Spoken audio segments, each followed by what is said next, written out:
God is our refuge and strength, a very present help in trouble. Psalm 46. Peace has never been more desired, and yet never more misunderstood. We chase it through success. We seek it in comfort. We even beg for it in prayer. But the truth is, peace isn't a place you reach. It's a person you return to. Psalm 46 begins with a declaration that refuses to tremble in the face of chaos. God is our refuge and strength. It doesn't say life is peaceful. It says God is our peace. That means even when the earth shakes beneath your plans, even when the mountains of your expectations fall into the sea, there is still a presence that cannot be moved. That's where true peace begins. Not in avoiding storms, but in learning to rest in the God who rides them. Maybe this morning you woke up to uncertainty. You checked the news and felt anxiety creeping into your spirit. You looked at your bank account and felt tension rise in your chest. You thought about your future, your job, in your family, and it all felt too heavy. You love God, but if you're honest, sometimes you still feel like the world's weight sits on your shoulders. I understand that feeling. So did David.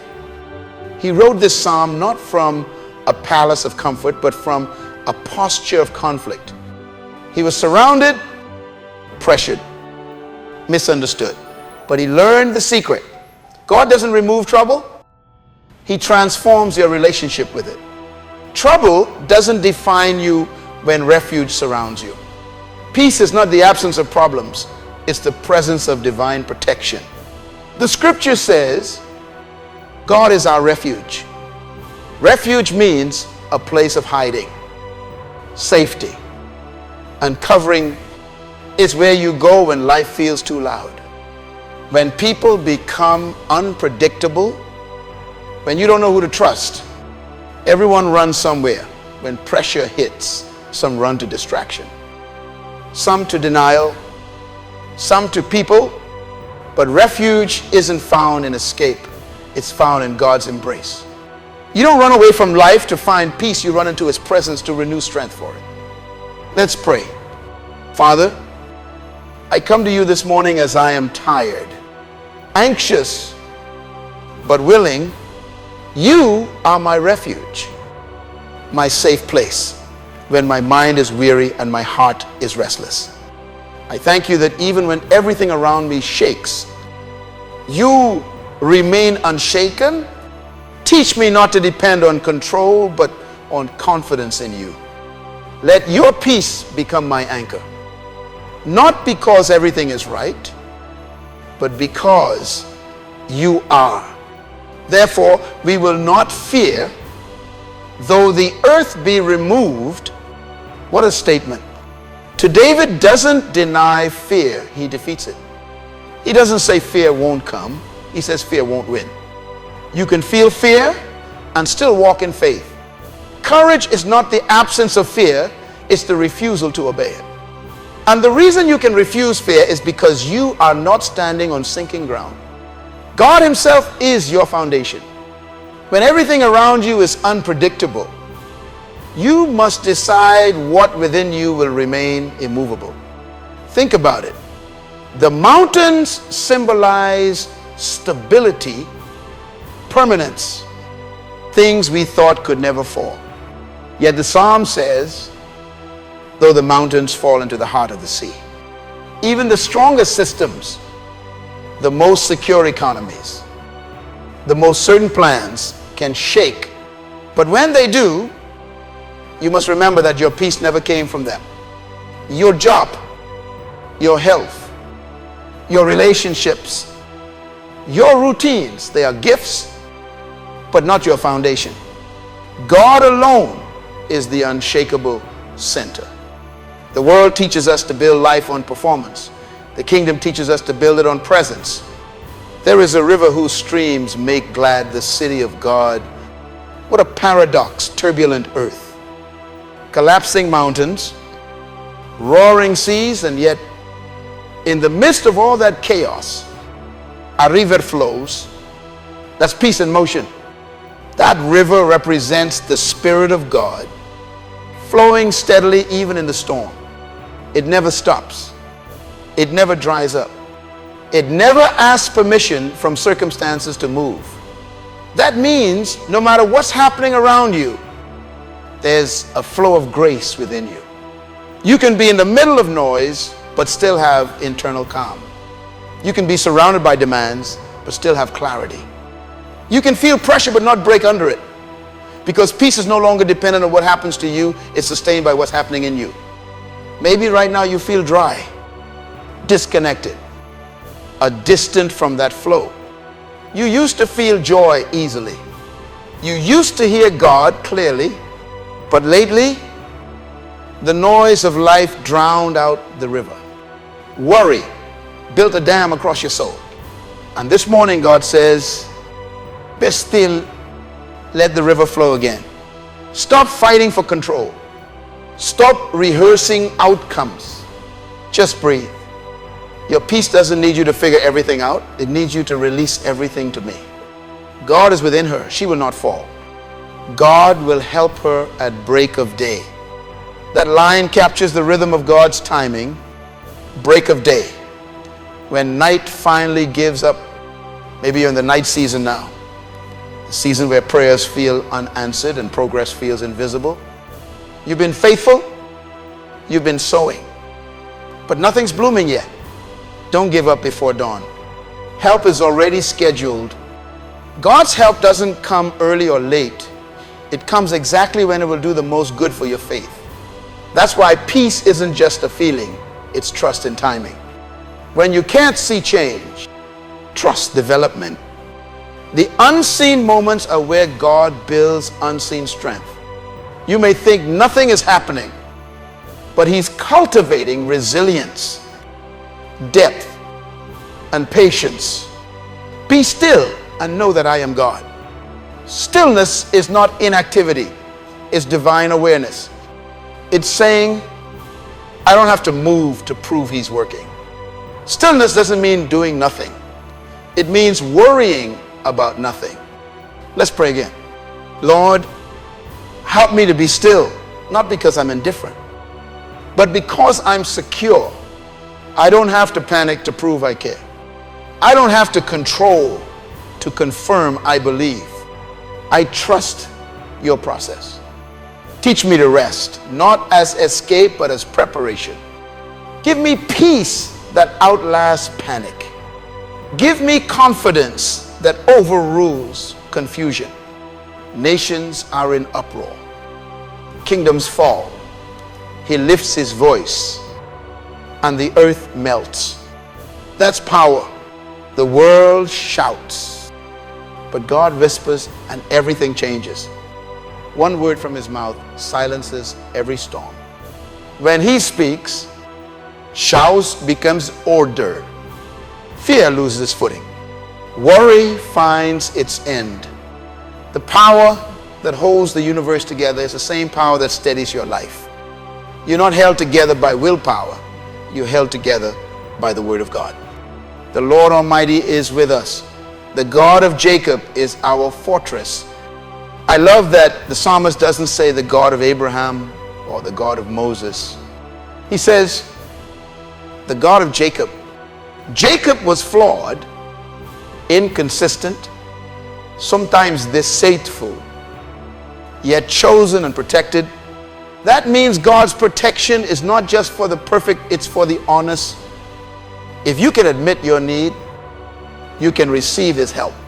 Divine refuge doesn't require performance. It requires surrender. He covers those who come as they are, not as they pretend to be. Maybe you've been holding yourself to impossible standards, thinking peace comes when you finally get it all together. But peace comes when you finally let go. When you stop pretending to be strong and start admitting your need for His strength. The fortress is not for those who impress God, it's for those who trust Him. Come and see what the Lord has done. Reflection is the doorway to renewal. Peace often hides in perspective. When you pause to remember his faithfulness, fear loses its argument. You've survived things you thought would destroy you. You've walked through fire and came out refined. You've cried, is prayed, wrestled, waited, and yet you're still here. That's not coincidence. That's covenant.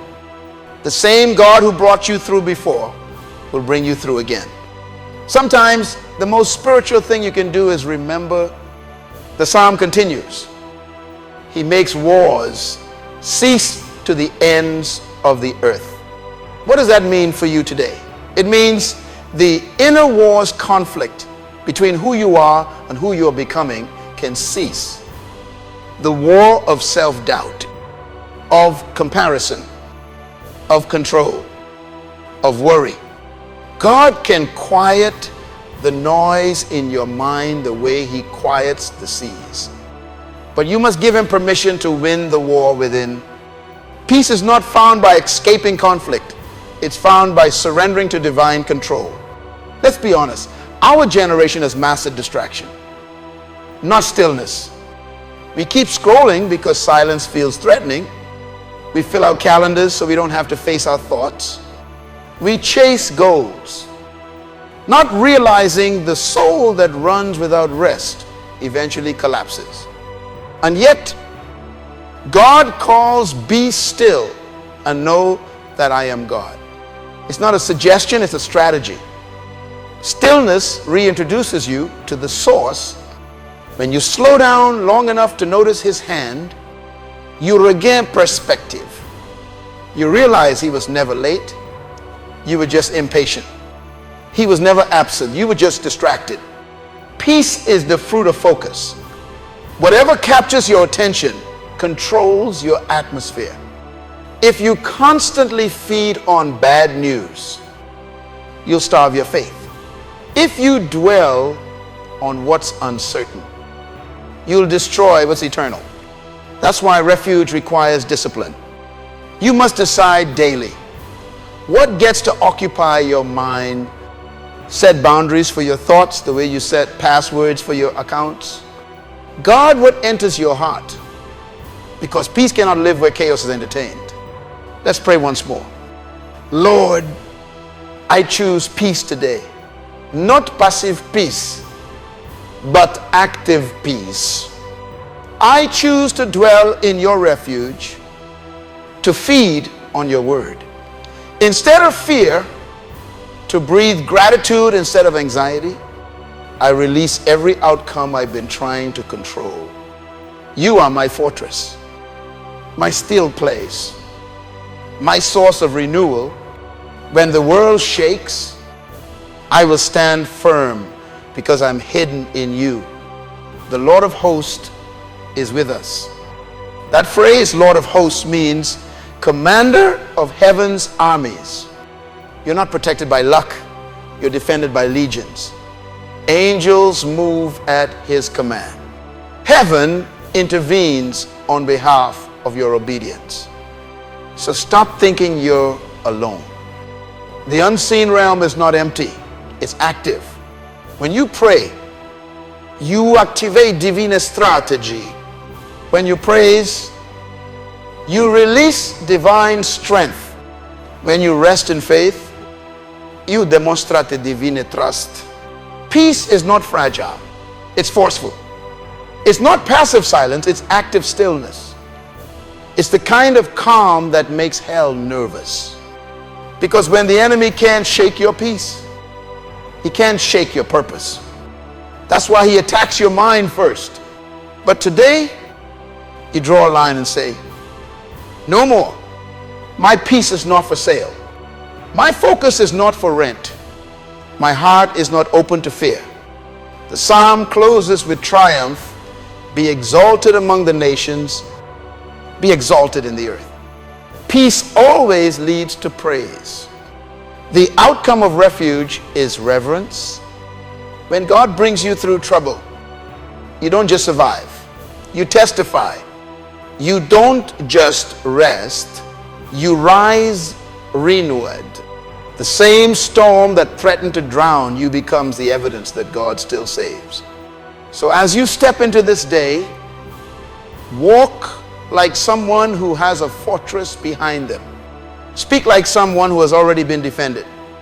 Rest like someone whose future is already settled. You don't have to chase peace, you carry it. You don't have to fight for refuge, you live in it. Say this aloud. God is my refuge and strength, a very present help in trouble. I will not fear, though the earth trembles. I will be still and know that He is God. Now breathe deeply. Let His calm settle into your chest. Let His word anchor your thoughts. Let gratitude rise where worry once lived. The storm outside may still rage, but inside there's a river, and it's flowing strong. The Lord Almighty is with you. The God of Jacob is your fortress.